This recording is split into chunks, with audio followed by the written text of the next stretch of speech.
Top quality और consistent performance के लिए सिर्फ सिल्वर पंप नाम याद रखना।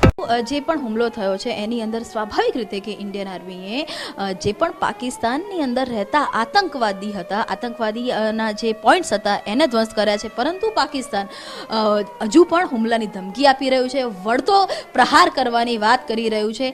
આ વાતને કઈ રીતે જોઈ રહ્યા છો? જો ભારત તો બધી તૈયારી સાથે બેઠું છે। આપણે છેલ્લા કેટલા દિવસથી બધા સમાચારો જોઈ રહ્યા છે। આજે મોક ડ્રિલનો પણ જબરજસ્ત કાર્યક્રમ છે। એનો મતલબ પાકિસ્તાન કંઈ અવરચંડાઈ કરશે એટલે કે લડાઈ કરશે તો ભારત તૈયાર છે, અને આ લડાઈ પણ જેમ આતંકીઓને ભારે પડ્યું છે એમ પાકિસ્તાનને પણ ભારે પડશે। લાગી શકે છે કે ક્યાંક ને ક્યાંક આતંકવાદ સામેની લડાઈમાં પાકિસ્તાન એક્સપોઝ બી થઈ રહ્યું છે અને હવે પાકિસ્તાન આતંકવાદી તરફોથી લડાઈ કરશે એવું લાગી રહ્યું છે।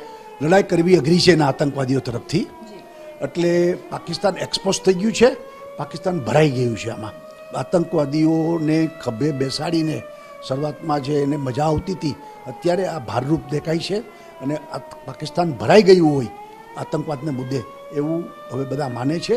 દુનિયા આખીનો જે લોકમત છે, પાકિસ્તાન છતાં પણ જો અવરચંડાઈ કરશે તો ભારત પાકિસ્તાનને પણ ભારે પાડી દેશે। ધન્યવાદ। તમારી સાથે વાત કરવા માટે તો આ હતા ગુજરાતના પૂર્વ મુખ્યપ્રધાન વિજયભાઈ રૂપાણી। ખૂબ સ્પષ્ટતાથી કહી રહ્યા છે કે આ નવું ભારત છે, વડાપ્રધાન જે કહે છે તે કરે છે। ભારતીય સેના દ્વારા જે રીતે ઓપરેશન પાર પાડવામાં આવ્યું છે અને ત્યારબાદ પણ જો પાકિસ્તાન કોઈ પણ પ્રકારનો વળતો પ્રહાર કરે છે તો તેને જવાબ આપવા માટે ભારતીય સેના છે તે સક્ષમ છે।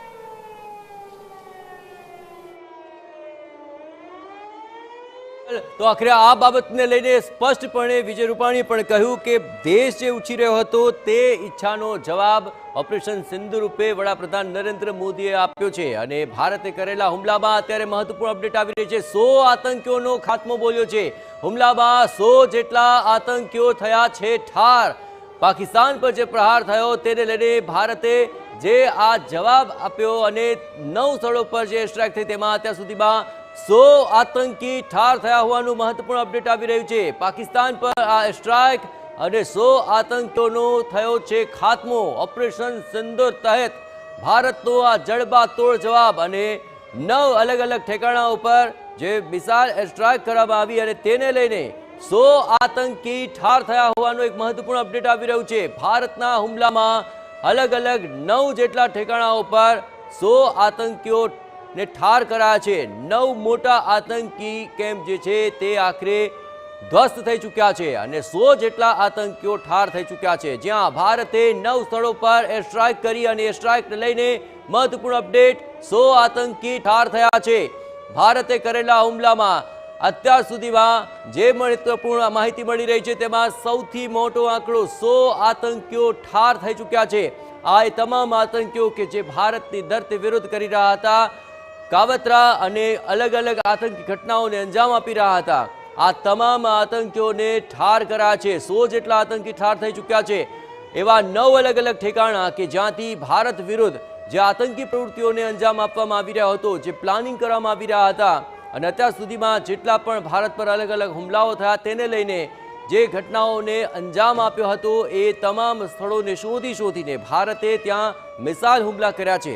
અલગ અલગ 9 મિસાઇલ હુમલા કરીને આ આતંકી ઠેકાણાઓને ધ્વસ્ત કરી દેવાયા અને એ આતંકી ગતિવિધિઓને લઈને ભારતે કરી છે આ સ્ટ્રાઇક અને ભારતે કરેલા આ હુમલામાં 100 આતંકીઓ ઠાર થયા છે।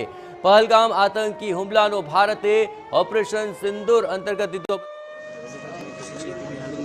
इस घर में कितने बंदे थे? 5 बंदे से एक छोटा बच्चा था, तो 4 सभी को लगी है। मेरे को इधर लगी है, मेरी वाइफ को लगी है, एक बच्चा बचा था। तो क्या जाग रहे थे यहाँ पे? नहीं सोए हुए थे। अचानक